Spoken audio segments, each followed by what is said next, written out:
ಶ್ರೀ ಗುರುಭ್ಯೋ ನಮಃ. ಶ್ರೀಮತಿ ರಾಮಾನುಜಾಚಾರ್ಯಾಯ ನಮಃ.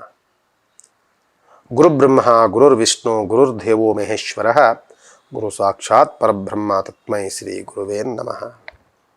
ವೀಕ್ಷಕ ಸ್ನೇಹಿತರಲ್ಲಿ ಪ್ರಾತಃ ಕಾಲದ ನಮನಗಳನ್ನು ಸಲ್ಲಿಸುತ್ತಾ ಇದನ್ನು ವಿಶೇಷವಾದಂತಹ ದಿನ ಗುರುವಾರ ಚತುರ್ಥಿ 8ನೇ ತಾರೀಕು ನಾಗ ಚತುರ್ಥಿ ಅಂತ ವಿಶೇಷವಾದಂತಹ ನಾಗರು ಪೂಜೆಗಳಿಗೆ ನಾಗರ ಆರಾಧನೆಗೆ ಅತ್ಯಂತ ಶುಭವಾಗಿರುವಂತಹ ದಿನವಾಗಿರುತ್ತೆ.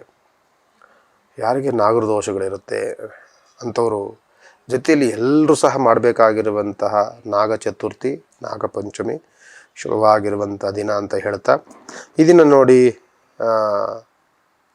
ಮೇಷರಾಶಿಯವರಿಗೆ ಸ್ವಲ್ಪ ಆರೋಗ್ಯದಲ್ಲಿ ಕಿರಿಕಿರಿ ಆಗುತ್ತೆ. ದೇಹದಲ್ಲಿ ಸ್ವಲ್ಪ ಸುಸ್ತು ಸಂಕಟದ ವಾತಾವರಣ, ಸ್ವಲ್ಪ ಬೇಸರ, ಸ್ವಲ್ಪ ಕೋಪ ಇದೆಲ್ಲವೂ ನಿಮ್ಮನ್ನು ಕಾಡೋದಕ್ಕೆ ಇದನ್ನು ಪ್ರಾರಂಭ ಮಾಡುತ್ತೆ. ಸ್ವಲ್ಪ ಜಾಗ್ರತೆಯನ್ನು ವಹಿಸಿ. ವೃಷಭ ರಾಶಿಯವರಿಗೆ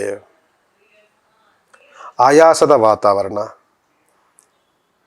ಶತ್ರುಬಾಧೆಗಳು, ವ್ಯವಹಾರಗಳ ಅಡೆತಡೆಗಳಾಗುವಂಥದ್ದು, ಕೆಲಸ ಮಾಡುವಂತಹ ಜಾಗದಲ್ಲೂ ಕಿರಿಕಿರಿ ಆಗುವಂಥ ಸನ್ನಿವೇಶಗಳಿರುತ್ತೆ. ಜಾಗ್ರತೆ. ಇನ್ನು ಮಿಥುನ ರಾಶಿಯವರಿಗೆ ವ್ಯವಹಾರ ಪ್ರಗತಿ, ಕುಟುಂಬದಲ್ಲಿ ಸೌಖ್ಯ,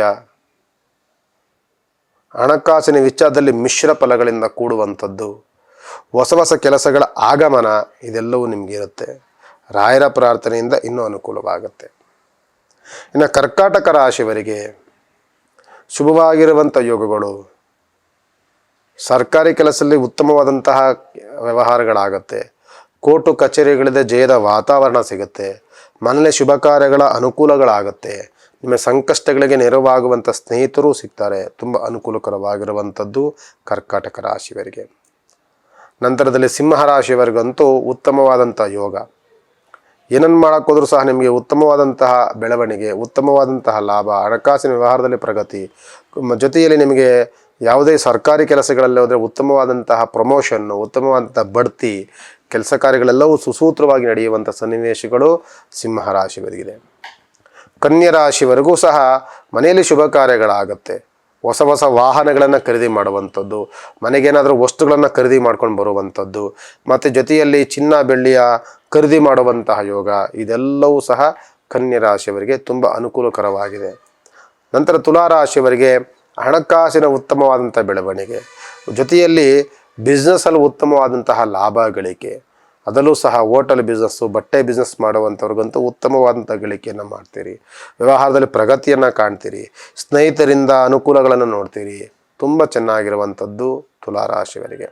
ವೃಶ್ಚಿಕ ರಾಶಿಯವರಿಗೆ ಶತ್ರುಬಾಧೆಯಿಂದ ಕೂಡಿರುವಂಥದ್ದು, ದೇಹದಲ್ಲಿ ಆರೋಗ್ಯದಲ್ಲಿ ವ್ಯತ್ಯಾಸಗಳನ್ನು ನೋಡುವಂಥದ್ದು, ಜೊತೆಯಲ್ಲಿ ಸ್ವಲ್ಪ ಅವಮಾನಗಳನ್ನು ಮಾಡುವಂಥದ್ದು, ನಮ್ಮ ಅವಹೇಳನವಾಗಿ ಮಾತನಾಡುವಂಥ ವ್ಯಕ್ತಿಗಳಿರ್ತಾರೆ. ಸ್ವಲ್ಪ ಜಾಗ್ರತೆ. ರಾಯರ ಪ್ರಾರ್ಥನೆ ಮಾಡಿಕೊಳ್ಳಿ.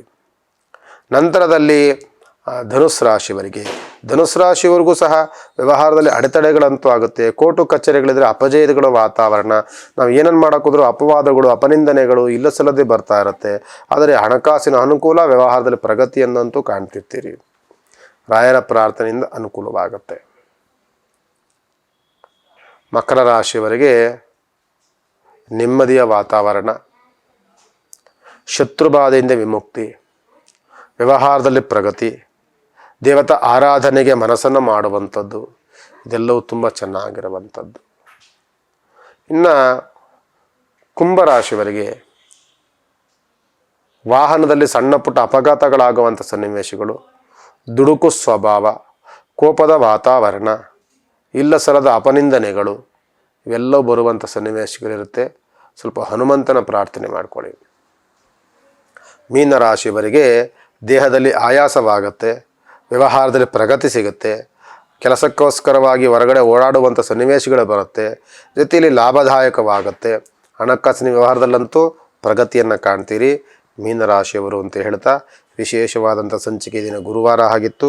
ನಾಳೆಯ ದಿನ ನೋಡಿ 9ನೇ ತಾರೀಕು ಪಂಚಮಿ ತಿಥಿ ಇರುತ್ತೆ. ನಾಳೆ ನಾಗಪಂಚಮಿ ವಿಶೇಷವಾದಂತಹ ದಿನ, ಮತ್ತು ಲಕ್ಷ್ಮೀ ಪೂಜೆ, ಆಡಿ ಶುಕ್ರವಾರ ಇವೆಲ್ಲವೂ ಸಹ ವಿಶೇಷವಾದಂಥ ದಿನಗಳು ಕೂಡ ಬಂದಿರುತ್ತೆ.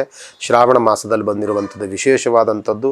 ನಾಳೆ ದಿನ ಭೇಟಿ ಮಾಡೋಣ. ಇವತ್ತಿನ ಕಾರ್ಯಕ್ರಮಕ್ಕೆ ಸದ್ಯಕ್ಕೆ ಮಂಗಳವನ್ನಾಡೋಣ. ನಮಸ್ಕಾರ.